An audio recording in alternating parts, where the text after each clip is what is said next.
So it is a pleasure to be here to talk about peer learning, peer teaching.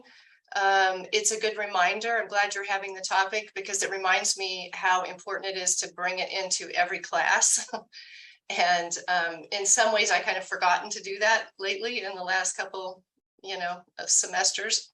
So I think, we can talk about that. I wasn't really going to focus on little activities I do in my classroom to help students have to explain things to each other and learn from each other. But I do think that's really important. So I am going to, I guess, share my screen and hopefully you can see my slides. So what I am planning to talk about is actually something that we designed, and when I go into, I'm also a little bit worried because we didn't practice this. Okay, I guess that's okay. You can see it all right? See my slide? Okay. So what I wanted to tell you about is how we in psychology have for, running up close to 30 years now, been actually relying on peer teaching to manage a really important class to us. And that is our stats class that's required for all of our psychology majors. So that's kind of what I'll mostly focus on, but if there's questions about other things. So I know this model is now being implemented in some other departments as well. But basically, it goes way back to my second semester when I started at Hunter. And I started teaching Psych 248, which is our required stat class. And it was kind of a mess. And we realized that we needed to make some changes in that to update it, to really add data analysis to it. People were failing the class all the time. All the faculty members teaching it were using different curriculum. And so we needed to do some major changes, which we started working on, and over a period of a few years, finally got through the department, passed through the college, and started things like having a minimum grade standard to pass the class. So we wanted to raise our standards, a standard curriculum, standard textbook. Now we actually have our own textbook that's OER.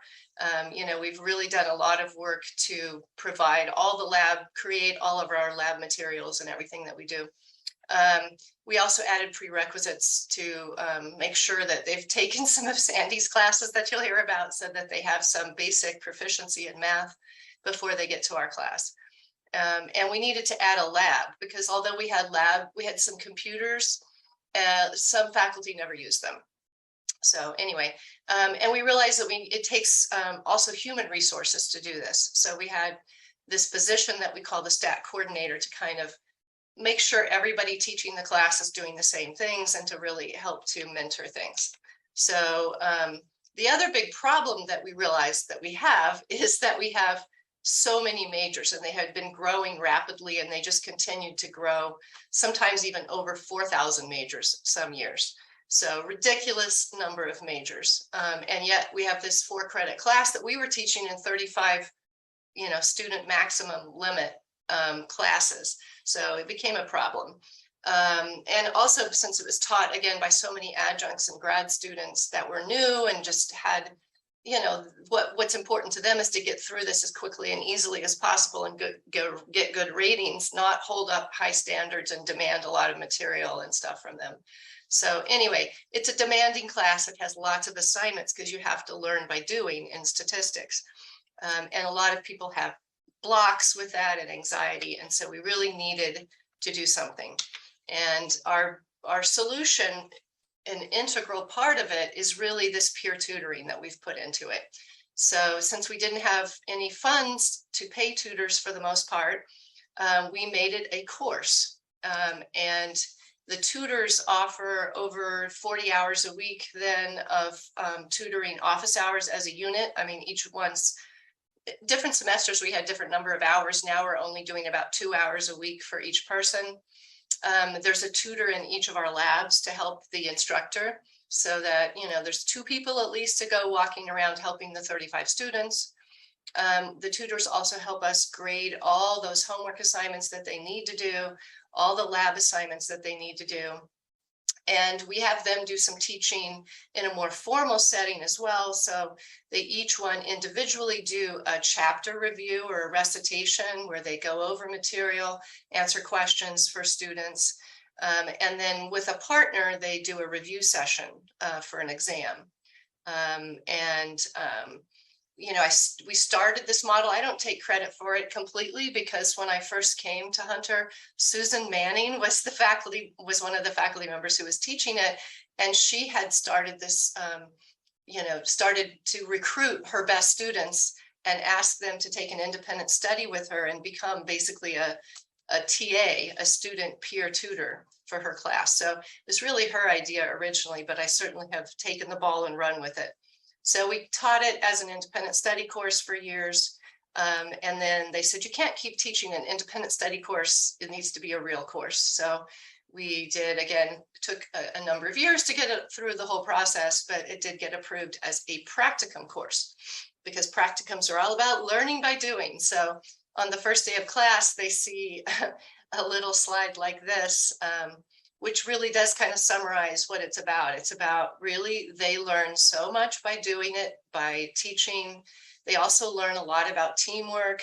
They also get some practice. Many of them want to go into clinical psychology or some kind of hands-on working with people. So they really kind of get to try on that role because they have to be patient. We spend a lot of time talking about how to tutor and how to handle difficult situations.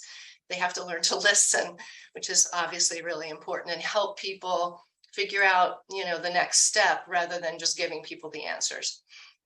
So they learn a lot, you know, through this whole process. And we also want it to be really useful to them. So these are some of our better students, but mentoring programs are often not open, and getting into laboratories is really difficult. So this class has become really a gateway to helping them get into research experiences, you know, understand more about their career options, because we do professional development stuff. We have them do practice interviews and work on their resumes and just all the things that they also need, which is not directly peer learning, but is, I think, an important service that is, you know, for them. So again, these are sort of the tasks that they do, which I've kind of already summarized. They tutor a couple hours a week. We're doing it both in person and online this semester, which is nice to be back. And we have actually a lovely space in the basement of the library right now to use, which is working out wonderfully. But still, we have online hours because evenings and weekends, it's nice to have it online on Blackboard. And they also, again, their grading function is really important, helping us to get feedback to students and get all these assignments graded. We have them all posted on Blackboard, of course, now, and then graded there. And, you know, just it's a lot, 16 chapters of homework, you know, I think it's 14 chapters or 14 weeks of lab that there's some kind of an assignment due. So some of them are lab tutors, some of them are lecture tutors where they do more of the homework stuff, but everybody has one specific instructor that they're working with and one group of like 35 students that they're working with consistently through the semester. So they really do get to know each other. And many of them get kind of people that are their regulars during their office hours as well to come in and get tutoring from. So they get all this experience, the recitation, the exam review, and we do have a meeting, of course, every week. And those are also pretty interesting and useful, I think, again, covering a range of different topics. So that's kind of the structure of the course. And I guess the bottom line about being a stat tutor in this practicum is this is what I tell them. You just really need to learn to be reliable. You have to show up. You have to do your best. It is going to take work. You're going to have to work hard. These are the keys to success in everything, you know, more than you would ever imagine. And then communication. You're really, really learning about teamwork and communication, and you need to ask for help and you need to ask for clarification and, you know, make this a good learning experience for you. So basically this summarizes the three groups that were the parties to this, the instructors, the peer tutors themselves, and our students in the 248 class. So if you can see some of the things that I've listed here, you know, we started it because we wanted tutoring for the students, you know, and grading for the students in the class. But it also, and we wanted some help, of course, the instructors, you know, doing that grading. And we thought that the tutors would learn a lot, that they would learn a lot about statistics, about using JASP and all this stuff. So the kind of lightly highlighted, it doesn't look that much of a contrast here, were the key things we thought we were getting from this. But there's so much more that's come out of it, so much more. It's helped us get the quality of our teaching more on the same level and much higher across all the different sections. It's kind of like you find out what's going on in every lab, and that's been another little benefit. And I mean, this is just a small summary of some of the benefits that have come out of it. But we have many, many years of people. This is last semester's group. When we were back in our seminar room, which was nice. This was the semester before, where we were still wearing some masks. This was our first one back for a while. But I have pictures going back years and years. And, you know, it's just been a very rewarding experience to do this for me and for the tutors I know as well. They've gone on to do great things. I mean, it's all good, but it does take work. And so the last thing I was just going to mention, if you're thinking of this as a model, is it does take a lot of time. You can't let people sign up for this class. You have to select them. And so recruiting, I'm just emailing all year long with people about this class and dealing with so many different kinds of issues. So keeping everybody on the same page means there's just constantly things to do. It's also kind of challenging in practical ways too. But it means that we have faculty meetings every semester, and you know, it really it's helped improve the quality of instruction again. Thank you so much, Rebecca. We're off to a great start. And next we'll go to Sandy Clarkson. Now you can hear me? Now we hear you loud and clear. Thank you. All right. Good luck on this one. So I think psychology did a great job with that, and it's a brilliant way of doing things. So my hat's off to Rebecca and her group. So I'm going to talk to you about how I use peer teaching in my class. And the first thing I wanted to say is that I actually came upon this when I was in the 4th grade. And I recall having my teacher put us into small groups, and we learned math in small groups the entire year. Later, when I was in graduate school, I was given an assignment to find a teacher that I wanted to observe and go observe her, come back and talk about it. And I actually found that teacher, observed her. And afterwards, she asked me why I picked her to observe. And I said, I learned more math in your class than I ever learned in the entire time I was in elementary school. And she said, honey, I don't know why that is, because I don't know math and I actually hate teaching it. And I always put the groups together because I didn't know what to do with the students. And I figured out they were better off teaching themselves than they were listening to me. So that was a real experience, but I did learn a lot. And I always remembered that when I first came to Hunter, well, not when I first came to Hunter. So when I first started teaching, I taught junior high, 8th grade, and I was lucky or unlucky enough to have the kids that were the lowest achieving kids in the 8th grade in a class first thing in the morning, and the kids who were the very highest achieving math students, the second class of the day. And for the second class, for the high achievers, I was told because it was 8th grade, the students were ready to learn algebra, but at the time we weren't allowed to teach it because they took algebra in the 9th grade. So my job in the 8th grade was to teach them something, keep them busy and entertained, and make them ready so they could learn algebra when they went into the 9th grade. So what I did for my highest achieving kids is all of the sort of non-routine challenging math problems that I could find, I would bring in the class, I would put them into groups, and they would work on those problems.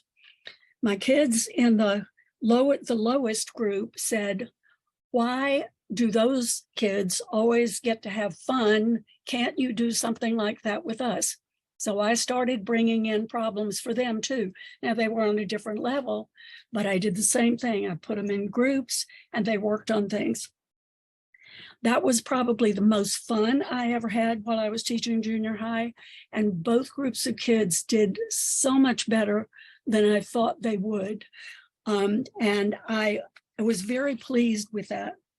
So now fast forward to finishing graduate school and teaching in college.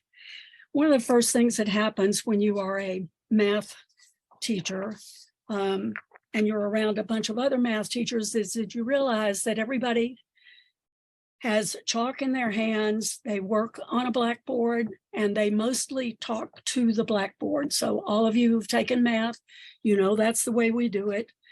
We very rarely change from that. And I got into that habit, but I really hated it. It was boring. I don't like to teach that way. And I ended up with a class with 90 students in it. It was a pre-calculus class. And I remember thinking, there's no way I can give them homework and get it all graded by the next class because 90 students is just too much. I mean, I could grade yes or no, but I can't write notes on it. I can't really give much feedback. And I was trying to figure out what to do. I was in a big classroom. The seats were attached so that you could swivel around a little bit, but you couldn't move the chairs. And so what I decided was I would let 3 people work together. So if I had groups of 3 in my 90 class, I would end up with 30 groups. I made folders. Anybody that can see me waving my folders here, I put letters or numbers on them. I put material in the folder. The students would pick up their folders when they walked in class. The groups would work on something, they'd put their work in the folder and give it to me. So that's the way I did it there. And one of the things that happened very quickly was students would talk to each other about math. First of all, I learned very fast, never give out one problem page per student, because if you do that, all of your students work on their own problems. They don't work together. So you give one problem page for each group. Everybody has to sign on the page when they turn it in saying, okay, I agree that this is the way to do the problem. So they would work the problems, everybody would sign off on them, and then everybody got the same grade. You find very quickly that if you let students choose their own groups, they can't complain to you about who's in their group. So that's a smart thing to do. Don't choose the groups for the students. Otherwise, you're going to be constantly switching people around because everybody's unhappy. But you learn all of those things. That semester worked out very well because the main problem was the students, I would go over something in class. I wanted the students to be able to begin with their homework. So I would give them a problem that was sort of one of the problems that they would have on homework so they could get it started, because there were so many that said, I don't know where to start. So, and that's a problem with math. If you don't know where to start, you sit there and look at it and you don't turn anything in because you don't know how to begin. So part of the problem is getting them to begin, just get them to start. So we did that. And what I found was often my students in those small groups would actually start studying together. So when I moved into starting to teach statistics, again, different problems. But one of the courses that I teach is a discrete statistics course. It's a second level course. Students that come in there have already had one stat course. This is discrete probability course. So the course was set up because we have in our major 3 theory courses, but the theory courses assume that the students know something from their beginning courses. So this was a beginning probability course so that they could work on probability problems that were smaller in scale, not quite as difficult. So when they went into the theory course, they would have a concrete example of what they were looking at there. So we developed it for the students, but if you're doing all of the talking and the problem solving on the board, the students are not solving problems. And so I very quickly realized that that kind of format was not going to work. So what I have done over the years, and this has been a lot of years in working on it, but now I am lucky enough to have a room that has round tables in it. So my students get to sit at round tables where they look at each other and not at me. They have their lectures are, the course is flipped. So the lecture they look at home, they look at the PowerPoints, they go over those things at home. When they come to class, they are ready to solve problems, and I give them problems to solve. Again, 1 problem per table. I have 8 tables. I have 3 to 4 students per table. They work on the problems. We put them up on the board. I can give them feedback. They ask questions. I walk around. It's a class. I have almost perfect attendance in the class, even though I don't require attendance. But the students know that if they don't solve the problems in the class, it makes it really hard for them to do the work on their own at home. And what they all know also is the more problems they solve, the easier it is to solve problems. So that is what we do. I find that they like the class. I get lots of majors out of that class and lots of minors out of that class. I'll bet I sign up more majors out of that one class than any other stat person can say they'll sign up out of theirs. It benefits all of the students. I don't care if they're the lowest achieving students or the highest achieving students. What I sometimes find is after the first test, I shuffle my groups so that I put students that are more closely with the same ability together, because that way I can help the students that are having the biggest trouble. Everybody else is in there. They could work through the problems themselves. Generally, it's that some groups, I find that some kids at the beginning will sort of sit there and let everybody else work the problems. They don't get it, but they don't want to say anything. But you put 3 kids who don't get it together at a table, and one way or another, they're either going to ask a question or they're going to figure out how to do it. They won't sit there and not get it for a long time. They will work on it. And generally, I have really good grades by the end of the semester. At the very beginning, it's a little iffy, but by the end, they're good. So why do I do it? Because I like to teach this way. I have a lot more fun. I think they enjoy what they're learning. Math is not something that's easy. And for a lot of people, they never get any enjoyment out of it. But I find that when you learn how to solve problems on your own, it is fun. It does make you feel strong and capable. And I think it does that for these kids.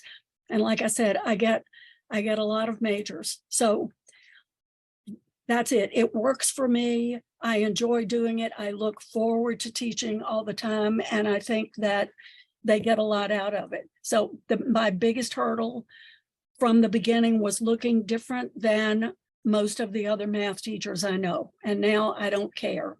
Because I'm old enough and I don't have to care. But that's part of the issue, is recognizing that things that work in teaching work at all ages, and you don't have to change into something that looks like everybody else if that's not normal and natural to you, and that you should use your ideas to make teaching be something that you really look forward to instead of thinking that it's a chore that you have to do. So I'm done. Thanks. Thank you so much, Sandy. I want to take Matt now with you at your round table. We were talking in another ACERT event about, we listened to a podcast on trickle-down engagement and enthusiasm. And I think really you brought the enthusiasm about the topic. And I just see that classroom with the students working around the tables, solving problems together. Thank you so much. Then next we have Sarah Bonner. Okay, so my story is a little bit different. And it is, first of all, about, I do some peer work in my classes, but I'm in the School of Education. I almost entirely teach graduate students. I have very small classes. So my real experience with peer teaching, peer leading is in high schools.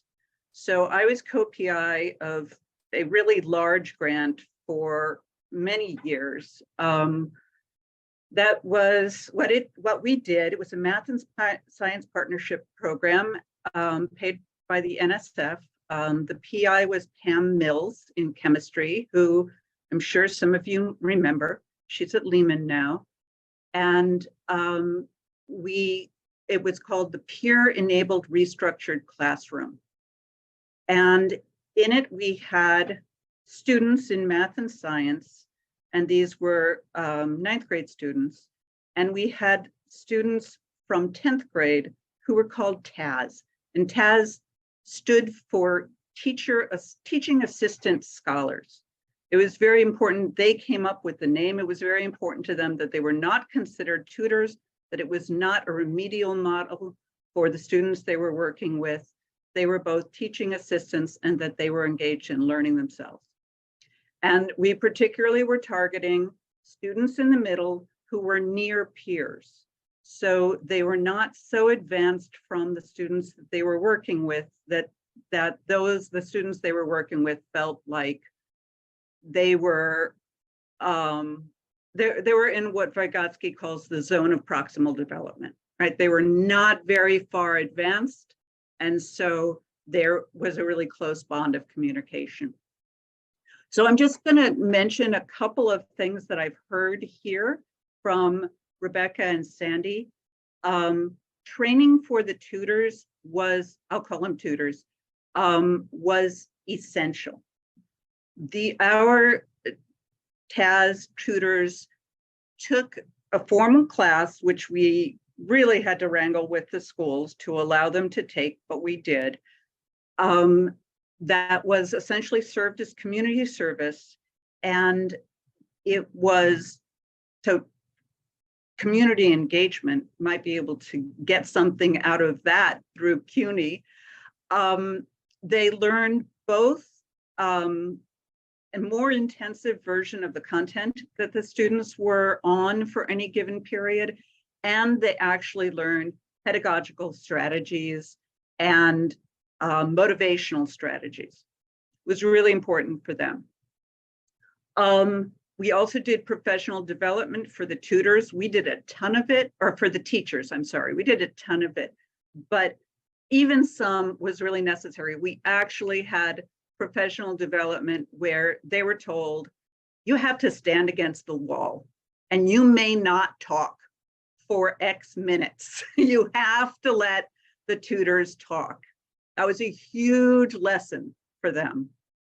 And then I'm just going to, physical configuration of the classroom, which Sandy mentioned, is really important. Swivel chairs are okay. They have to be able to look at each other. So I just am going to mention one of the things that sets us apart is that I was head of the research team, and we had a really pretty robust and rigorous research agenda. So I just kind of went back and looked at some of the results. Most of our results that we could document well were on the tutors. So Now, our tutors were what would be the equivalent of undergrads for you guys. So they were not graduate students. So it would be pertinent if you were taking in undergrads. But the first year students had big learning gains. They almost all were people coming in with really far behind, far below standards performance. And they made large learning gains. In terms of whether those learning gains were what would be expected anyway for students like that, it was spotty. We had, 9, 12 schools at the end, and some classes great, some classes not so great, some years great, some years not so great. So we never actually published those results. We had effects both on metacognitive qualities in the tutors. As they were increasing their knowledge, they were also increasing in particularly critical thinking and what was the other one? Leadership perception and I'm trying to remember, peer learning strategies, organizational strategies. They became much more organized. They kind of learned a lot about being on time. And there's a lot of organizational strategies in the ed psych literature. And then they made these huge learning gains. So we did propensity score analysis. If anybody knows, we had this huge population to draw on because we worked with CUNY and we worked with the DOE, and the DOE gave us almost every single data on almost every single high school student in New York City from what they called the comparison schools. And we drew out similar students and we compared their outcomes. And we compared their outcomes on entering CUNY from high school without need for remediation. And they were tremendous. They were just tremendous. So it was really successful for the tutors. Which is part of like choosing these students in the middle. If you're choosing upper level undergraduates, don't choose them from the kids who are already going to be honors students. Choose them from the kids who, we were choosing them from the kids who had just gotten by the previous year, but they'd gotten by. They were not A students, they were B students. So we just had a great experience. I'm going to pull up, I don't know whether to pull up, I don't have very much more time. So I'm going to pull up a logic model for peer tutoring. And then I'm going to put in chat both our current presence. We are still part of, almost 10 years later, we're still part of CUNY school to college partnerships. And also I'm going to put in chat the peer-led team learning national organization, which is very robust, and peer-led team learning is part of a lot of CUNY programs, particularly I know at City Tech. So see if I can figure out how to share my screen really quickly. Share my screen, where is it? So this is a model, a psychological model of how peer learning works. And it's by a man named Keith Popping, who's one of the primary researchers in this. And this works at both levels of the students who are tutored and the students who do the tutoring. So you see a whole lot of this stuff in the middle is about restructuring knowledge, co-structuring knowledge, right? That's between the tutor and the student, gaining practice, generalizing, and some of these things are, all of them are through active inter-engagement. And then you have these metacognitive and psychological self-attribution outcomes at the end.